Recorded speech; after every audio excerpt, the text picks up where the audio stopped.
Confidence आणि पाय दोन्ही जळून जातील. मग तिला कळलं. आणि लोकांना पण कळलं किती किती स्वच्छ चारित्र्याची येते. अहो नाचक्की होईल, समाजात स्थान राहणार नाही. अहो कुत्रा हाल खाणार नाही तिचं. आता इंद्रायणी संपली, कायमची मातीत गेली. मैत्रा, तिला नुसतं संपवून मातीत नाही गाडायचे,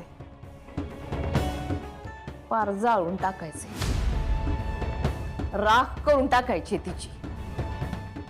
काय तिला मातीत गाडलं ना तर पुन्हा उगवल, म्हणून संपवून टाकायची तिला. ए अशी ब्याद आहे. काय मोठ्या बाई तुम्ही पण.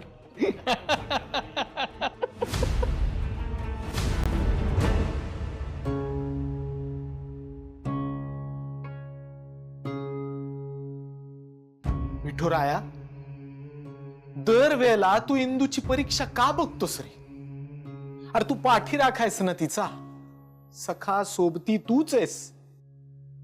बावन्न कशी सोन्यासारखी पोर आहे रे. मग तिच्याच वाट्याला हे सगळं काय येतंय सांग ना मला. जया अंगी मोठेपण तया यातना कठीण, हे मान्य आहे मला. अरे पण या यातनांना कधीतरी अंत नको का? सांग ना. आणि कधीतरी तू सुद्धा वाईट माणसांची परीक्षा घे की. त्यांच्यावरही पडू देत टाकीचे 2 घाव. त्यांनाही कधीतरी त्रास सहन करायला लाव की. दुःख म्हणजे काय, वेदना म्हणजे काय हे कळू दे की वाईट माणसांना सुद्धा. का वाईट माणसांनी वाटेल तसं वागायचं, बोलायचं, आणि चांगल्या माणसांनी मात्र कायम आपल्या लोखंडाचा गोळा स्वतःच्या हातात घ्यायचा. कुठला न्याय आहे हा तुझा? मी इंदूला माझ्या पोटच्या मुलीसारखं वाढवले. लहानाची मोठी होताना पाहिलंय. मी कायम तिला सगळ्या लोकांशी चांगलं वागायला शिकवलं, चांगलं बोलायला शिकवलं. तरी तिच्या वाट्याला परत हेच भोग देतोयस तू. तू आता असा नुसता बघत उभा राहू नकोस. हे जे काही चाललंय ना त्यातून इंदूचं रक्षण कर. तिच्या पाठीशी उभं राहणं ही तुझी जबाबदारी आहे विठुराय.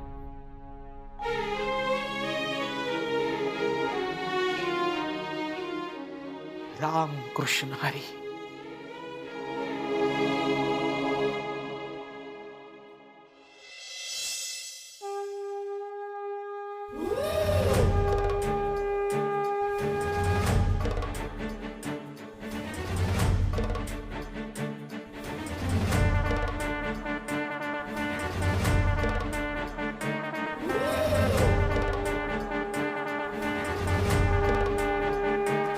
आई, आज विजयादशमी.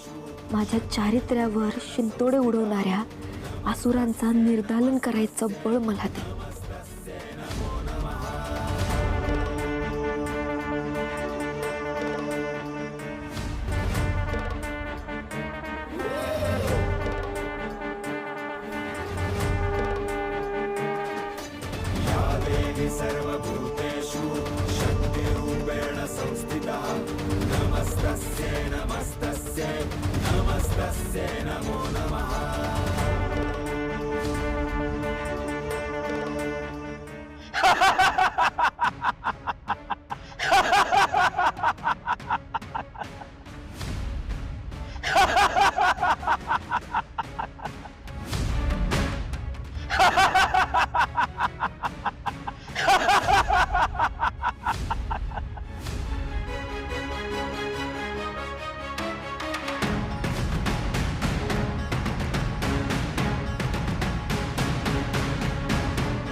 बघा दुनिया कशी बदलली येते.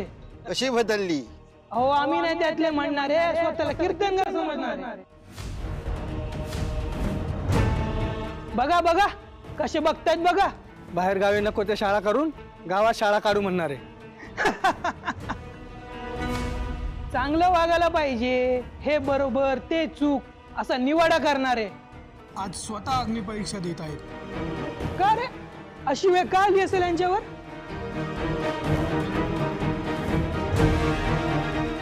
आता अशी वेळ का आली, कशी आली, कुणी आणली, का स्वतःच्या वागण्यानं अंगावर ओढून घेतली, यावर आम्ही बोललंच पाहिजे का? ओ इंद्रायणी बाई, हो सांगा ना, पब्लिक विचारते, सांगा ना, का आली तुमच्यावर अशी वेळ?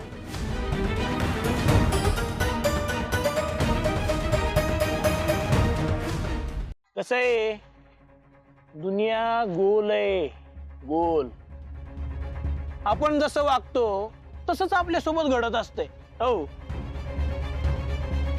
आता या इंद्रायणी बाई कीर्तनात कर्माचा पाढा वाचतात, दुसऱ्या लोकांच्या कर्माचा हिसाब करतात. आता त्यांच्यासोबत पण तेच होतंय. आज तुमच्या कर्माचा हिसाब होणार आहे. आज तुम्हाला अग्नी परीक्षेला सामोरं जावं लागणार आहे.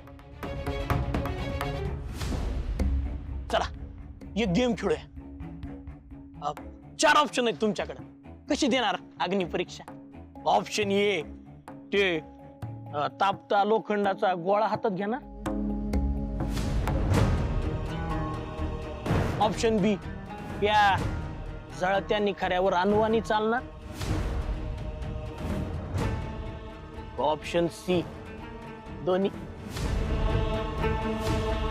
आज तुम्ही कुठली पण परीक्षा द्या, आम्ही सगळ्या परीक्षेची तयारी केलेली आहे. मोहितराव, अहो कशी का असे ना, गावाची गावातल्या माणसांची सेवा केली आहे. त्यांच्या सगळ्या सोयी सुविधा त्यांना देण्यासाठी तुम्ही बांधील आहात. हा होतो मग. काही तसं नाही तर असं गावातल्या लोकांशी तुम्ही असं कसं काय वागू शकता, असं कसं बोलू शकता तुम्ही?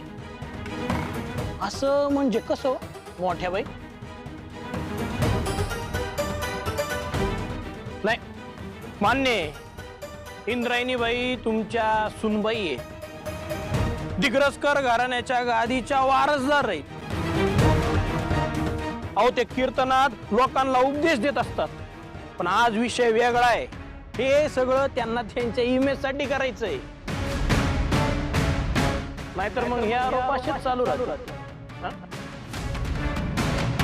ना त्यांना जर असंच बेताल वागायचंय तर वागा, आमचं काही म्हणणं नाहीये. हा हे बघा, ह्याच्या आधी पण बोललोय आम्ही आणि आता परत बोलतोय. इंद्रायणी बाई दिग्रसकारांना जर अग्नि परीक्षा द्यायची नसल तर त्यांनी नकार द्यावा आणि माघार घ्यावी, आमचे काही म्हणणं नाहीये. काय हो इंद्रायणी बाई, येणार का माघार? याच काय, पुढच्या 7 जन्मात सुद्धा घेणार नाही. मोहितराव, मी व्यंकू महाराजांची शिष्य आहे आणि विठुरायाची भक्त. मी काय माघार घेत नसते.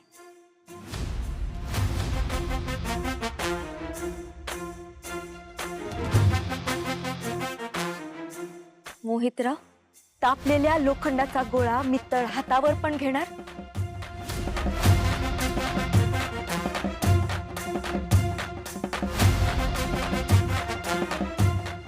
आणि या निखाऱ्यांवरनं अनवाणी पायानं सुद्धा चाल.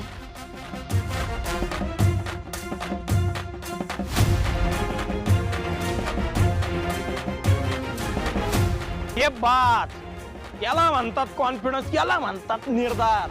आम्हाला माहित होत इंद्रायणी बाई दिग्रसकर त्यांचा शब्द 200% पाळणार.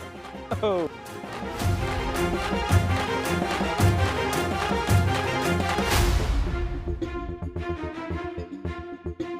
अहो मग वाट कसली बघताय? करा सुरू. करणारच आहे सुरू, पण त्याआधी मला काहीतरी बोलायचंय. आता आता काय नवीनच हे? चमकायला काय झालं? माझ्या बोलण्याची भीती वाटते का तुम्हाला? भीतीपेक्षा मोठं एकच नाव आहे, मोहितराव. मोहितराव भीत नाही कोणाला, कळलं का? मी जे बोलणार आहे ते ऐकण्याची हिंमत आहे ना तुमच्यात?